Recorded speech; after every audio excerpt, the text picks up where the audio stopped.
സംഗീത ലോകത്തെ ജനപ്രിയ പുരസ്കാരമായ 66 ഗ്രാമി അവാർഡുകളിൽ മികച്ച ഗ്ലോബൽ മ്യൂസിക് ആൽബത്തിനുള്ള പുരസ്കാരം ലഭിച്ചത് ദിസ് മൊമെന്റ്. ഗുരുതര സാമ്പത്തിക തട്ടിപ്പുകൾ അന്വേഷിക്കുന്ന കേന്ദ്ര സർക്കാരിന്റെ കോർപ്പറേറ്റ് മന്ത്രാലയത്തിനു കീഴിലെ അന്വേഷണ വിഭാഗം സീരിയസ് ഫ്രോഡ് ഇൻവെസ്റ്റിഗേഷൻ ഓഫീസ് അതിജീവനം എന്ന പേരിൽ മലയാളത്തിൽ ആത്മകഥ രചിച്ച രാജസ്ഥാൻ സ്വദേശിയായ മുൻ chief secretary doctor Vishwas Mehta, ലീഡർക്കൊപ്പം 3 പതിറ്റാണ്ട് എന്ന ആത്മകഥ രചിച്ച മുൻ IAS ഉദ്യോഗസ്ഥൻ അന്തരിച്ചു. പേര് KS പ്രേമചന്ദ്രക്കുറുപ്പ്. 2024 ഫെബ്രുവരി 10 അന്തരിച്ച പ്രശസ്ത മലയാളി ചിത്രകാരൻ A രാമചന്ദ്രൻ. എത്രാമത് അയിരൂർ ചെറുകോൽപ്പുഴ ഹിന്ദുമത പരിഷത്താണ് 2024 ഫെബ്രുവരി 4 മുതൽ 11 വരെ പമ്പാ നദീതീരത്ത് സമ്മേളിച്ചത്. 112.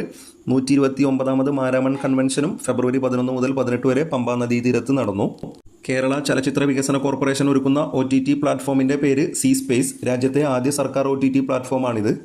തദ്ദേശീയ സ്വയംഭരണ സ്ഥാപനങ്ങൾ വഴിയുള്ള മുഴുവൻ സേവനങ്ങളും ഓൺലൈനായി ലഭ്യമാകുന്ന പദ്ധതി K സ്മാർട്ട്.